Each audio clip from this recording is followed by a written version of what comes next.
Witam mordeczko! W dzisiejszym filmie pokażę Ci, jak zamienić Twojego iPhone'a w profesjonalną kamerę filmową. W poprzednim filmie mówiłem Ci, żebyś zaczynał od tego, co masz pod ręką. Dlatego łap się za telefon i w tym filmie omówimy sobie podstawowe ustawienia kamery, praktyczne triki podczas nagrywania i najczęstsze błędy użytkownika. W kominku jest napalone. Co ciekawe, wczoraj w ogóle byłem w Ikei i kupiłem taką świeczkę o zapachu kominka.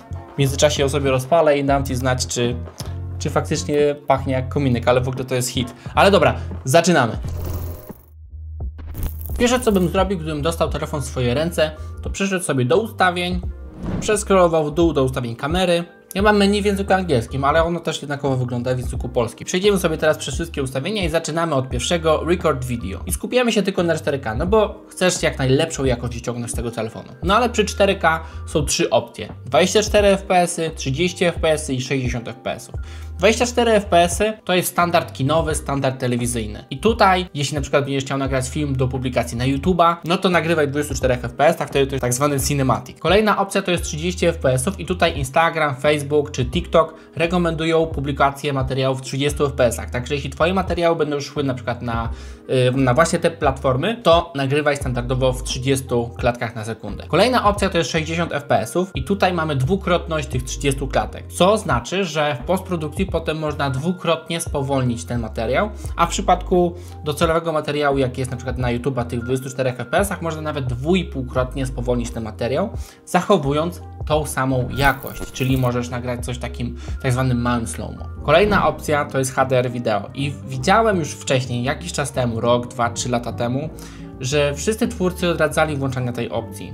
To było spowodowane tym, że programy do montażu, takie jak CapCut, Premiere Pro, After Effects czy DaVinci Resolve źle odczytywały te formaty HDR, co powodowało do tego, żeby zamiast zwiększyć sobie zakres tonalny, dynamikę, to te obrazki po prostu wyglądały tragicznie, były prześwietlone, w ogóle nie odzwierciedlały kolorów rzeczywistości. Ale sprawdziłem to sobie, przygotowując się do tego filmu i okazało się, że już w standardzie te programy dobrze szczytują. Nawet do Instagrama, jak wgrałem sobie na storkę materiał nagrany HDR-em i dobrze jest później przez ten Instagram czy przez program do montażu wyświetlany. Dlatego włącz sobie tego HDR-a. A co to jest ten HDR? Każdy sensor w kamerze, a tutaj są nawet 3 kamery, które są bardzo malutkie, im lepsza kamera, tym ma lepszy sensor, bo ich sensory mają coraz większą rozpiętość tonalną, czy tak zwany dynamic range po angielsku.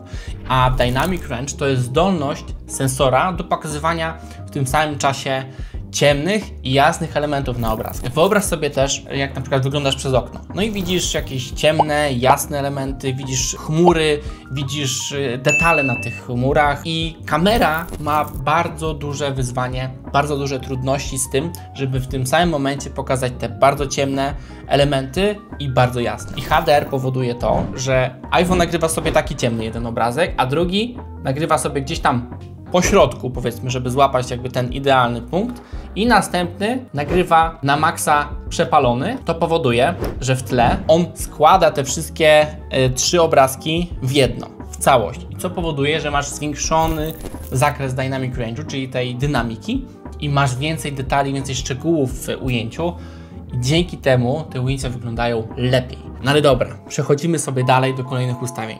Auto FPS, czyli automatycznie zmniejsza ilość klatek, żeby zwiększyć zdolności w niskim oświetleniu. To sobie wyłącz, bo to spowoduje, że Twój obrazek będzie nagrywany przy różnych parametrach, on będzie zmieniał klatkarz, czyli potem na przykład jak będziesz nagrywał w 60 fps, to on go zmieni do 30 czy tam do 24, a tego nie chcesz. Lock kamera nie zmienia automatycznie kamer podczas nagrywania. To też jest ważne, bo w iPhone'ie podczas nagrywania czasem można spotkać się z czymś takim, że nagle ta kamera cyk, cyk, cyk, trochę przeskakuje. On jakby się przepinał z jednej kamery na drugą. No i nie chcemy tego w trakcie nagrania, no bo wtedy to też mogłoby nam popsuć ujęcie. No i Lock White Balance. To jest bardzo ważne ustawienie, żeby w trakcie nagrywania nie zmieniała nam się temperatura barwowa obrazka. Świeczka o zapachu kominka. Te świeczki, chociaż o nie. Chciałem powiedzieć, że te świeczki z Ikei tak nie pachną zbyt dobrze, ale faktycznie czuć kominek. No to jak nie masz komika w domu, to możesz sobie kupić taką świeczkę w Ikei. Patrzę, bo to w przecenie była jakaś, to produkt drugiej jakości. No tak, Kto normalny kupuje świeczkę o zapachu kominka. No ten, który pali kominek na telewizorze. Ale to jest swoją drogą świetne rozwiązanie. Nie musisz dorzucać, cały czas się pali piękny ogień. Jeszcze w tle zresztą jest nagrany dźwięk kominka, jak się pali. Ale dobra, wracając. Cofamy się i przechodzimy do slow motion.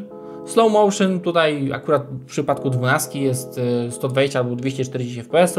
No jakby temat jest prosty. Jak na przykład wybieram, że chcę nagrać slow motion, no to po prostu chcę mieć zawsze najbardziej slow motion. No bo zawsze w postprodukcji mogę sobie potem to przyspieszyć. Dlatego z automatu mam ustawioną najwyższą jakość. Cofamy się.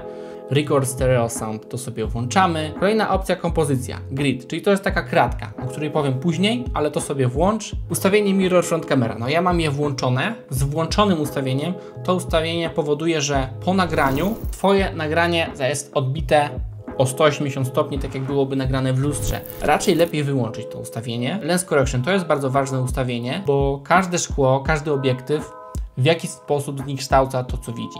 I ważne jest, żeby potem w postprodukcji zredukować to zniekształcenie. I tutaj iPhone bezpośrednio już w ustawieniach ma taką opcję, żeby on po nagraniu, po zakończeniu nagrania nałożył taką nakładkę, przerobił delikatnie zdjęcie, żeby ono wyglądało na proste, żeby się nigdzie ściany nie zakrzywiały i tak dalej. Dlatego został sobie to włączone. I w 12 Pro tutaj mam, to są wszystkie ustawienia, ale jeszcze od 13 w górę, gdzie jest jeszcze ten tryb filmowy do nagrywania filmów, jest jeszcze ustawienie o stabilizacji. I włącz sobie to ustawienie o stabilizacji, on delikatnie przycina zdjęcie, troszeczkę będzie zbliżone, ale to spowoduje, że będziesz miał jeszcze płynniejsze ujęcie i będziesz miał jeszcze lepiej wystabilizowane je. No i dobra, i to by było wszystko z tych ustawień, przechodzimy dalej. Czas na praktyczne triki i rozwiązania. I przechodzimy sobie od razu do aplikacji kamery i do trybu wideo. Tryb wideo charakteryzuje się tym czerwonym pryszczem, tak się w branży mówi na przycisk do nagrywania, bo wygląda trochę jak pryszcz.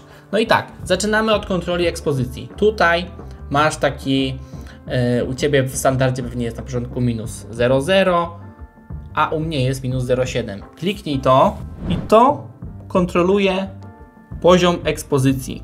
iPhone lubi prześwietlać obrazki po to, żeby podnosić ekspozycję, po to, żeby w cieniach pokazać jak najwięcej, a przez co, jak już Ci mówiłem o dynamice, o zakresie tonalnym, przejarane są światła i potem tamte dane są nie do odzyskania. Dlatego z automatu najlepiej na początku, żebyś ustawił sobie ekspozycję na minus 0,3 albo minus 0,7. Ja mam na minus 0,7 i zobacz, automatycznie jak poruszam, to ta ekspozycja się zmienia. Ustawiam minus 0,7 i włączam nagrywanie. I w trakcie nagrywania możesz również kontrolować tą ekspozycję, tylko wtedy już ta ekspozycja minus 0,7 ona Ci się wysypie, ale jak zmieniają się warunki, robi się ciemniej, jaśniej, to wystarczy, że klikniesz na ekranie i pojawia się taki kwadracik. Przytrzymując, ten kwadracik się blokuje. Tu masz napisane na górze AF Lock, co znaczy, że masz tam też zapiętą ostrość, zablokowaną. I teraz możesz sobie, przeciągając do góry, podnosić ekspozycję. Jak widzisz, teraz tracimy dane, które są tutaj na kominku, ale za to zyskujemy wszędzie dookoła, niżej. A zjeżdżając w dół, zobacz jak zbieramy teraz dane z kominka, który się pali, ale straciliśmy wszędzie indziej w cieniach. No i tak można powiedzieć działa HDR w tle, czyli nagrywa taki ciemny obrazek i potem bardzo jasny, no i też taki po środku. No i to jest podstawowe kontrolowanie ekspozycji, no i też ostrości w trakcie nagrywania. Kolejna rzecz to zadanie sobie bardzo ważnego pytania przed wciśnięciem pryszcza. Gdzie ten film będzie publikowany? Bo jeśli na social media, to nagrywasz w pionie.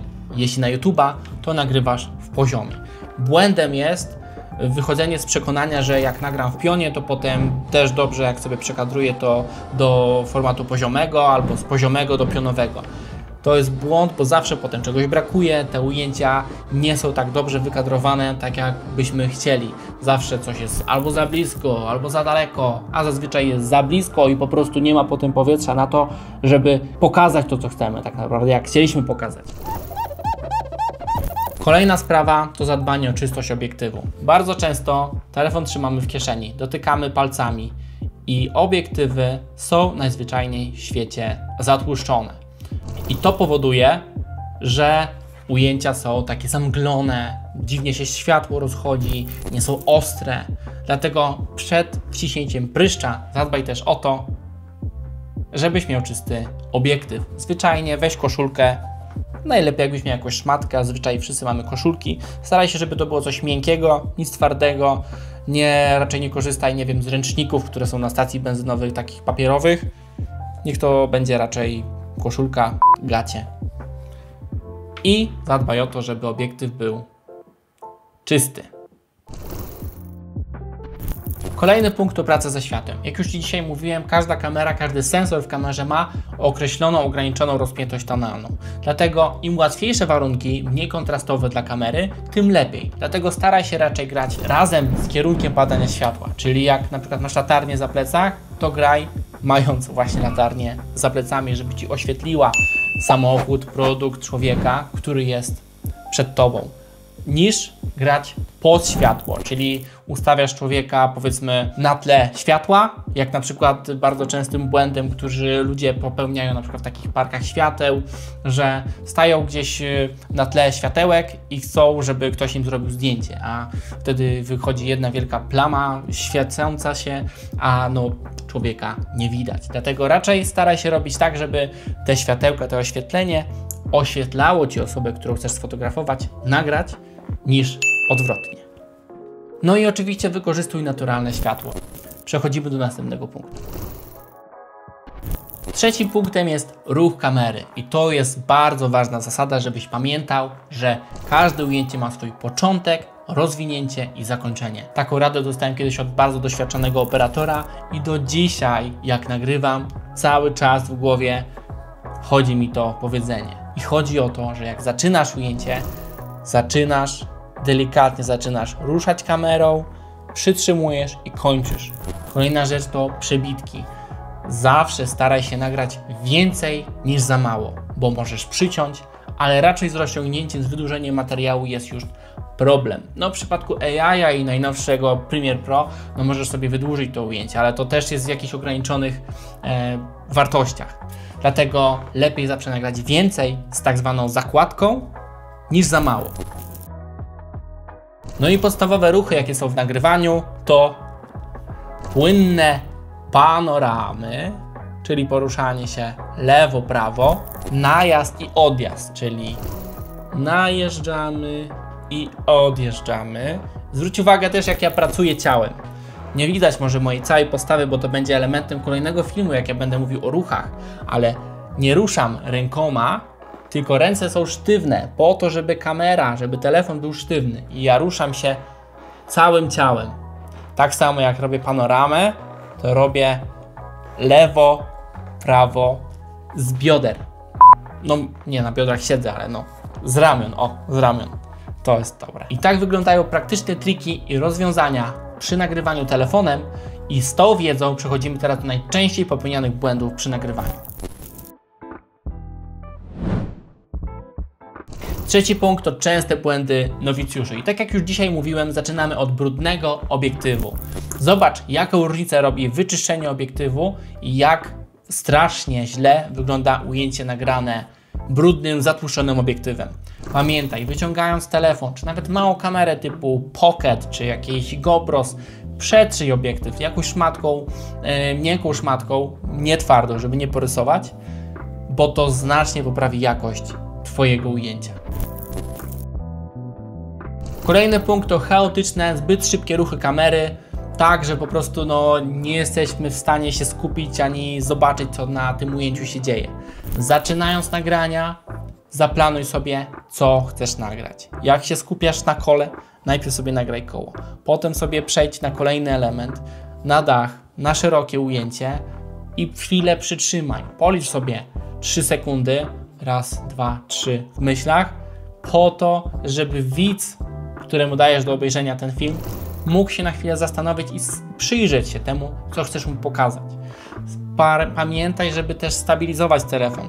Korzystaj z jakichś podparć, korzystaj z ramienia, korzystaj z 2 rąk, jak nagrywasz. No w tym filmie nie skupiłem się za bardzo na stabilizacji, bo to będzie tematem kolejnego filmu, który nagram z tej serii. Ten temat jest na tyle rozległy, że poświęca mu cały materiał, żeby po prostu wyczerpać temat. Ale w tym momencie mogę Ci powiedzieć tak, trzymaj telefon 2 rękoma, łokcie blisko ciała i ruchy wykonuj ciałem, a nie rękami. Ręce się gibią, jeszcze jak chodzisz, to ten telefon będzie się trząsł i będzie wszystko roztrzęsione, nieustabilizowane.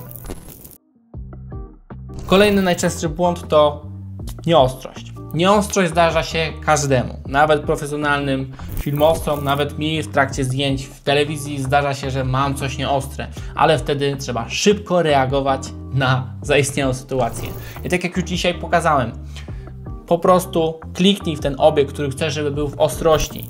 Zobaczysz, że tam się zmieni trochę ekspozycja, możesz ją skorygować klikając po prostu na ekranie, ale dzięki temu masz pewność, że ostrość jest w tym miejscu, w którym chcesz, bo pamiętaj, ostrość często jest ważniejsza niż odpowiednia ekspozycja. Lepiej, żeby było coś widać, nawet jak jest trochę przejarane albo za ciemne, niż żeby było w kompletnej nieostrości. Kolejny błąd to zbyt krótkie ujęcia i o tym też już mówiłem przed chwilą, bo te wszystkie elementy są ze sobą bardzo mocno powiązane.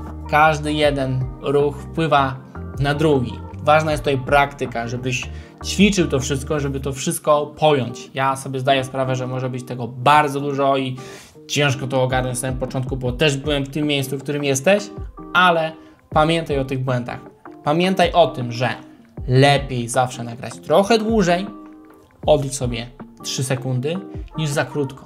Albo jeśli na przykład nie wiesz, czy wystarczająco długo nagrałeś jakąś przebitkę, ujęcie, to ustaw sobie 60 fps, bo zawsze w postprodukcji będziesz mógł sobie to zwolnić dwukrotnie i na przykład z 3 sekund przebitki będziesz miał 6 sekund. I zawsze będziesz mógł sobie tym jakoś lepiej rozdysponować w montażu, gdyby tam Ci brakowało.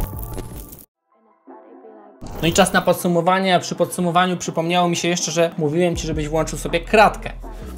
I ta kratka to są takie te 3 linie, 4 linie, które się przecinają w 4 punktach.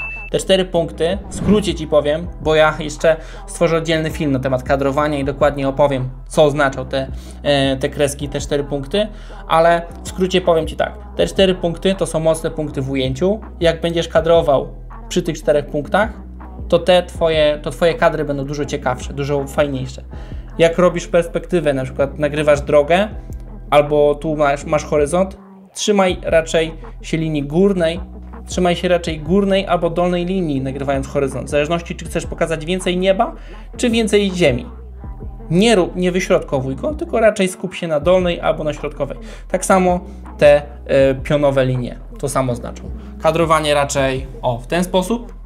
Mógłbym tak na przykład siedzieć i opowiadać i coś mówić. I tu już troszkę ciekawszy kadr jest, do tego jeszcze linie pomagają, ale ten typ materiału, który ja nagrywam, jest bezpośrednio skierowany do Ciebie. Dlatego siedzę po środku, bo ja tutaj jestem w centrum uwagi, a nie na przykład ten kominek, który tam się gdzieś wpali w tle.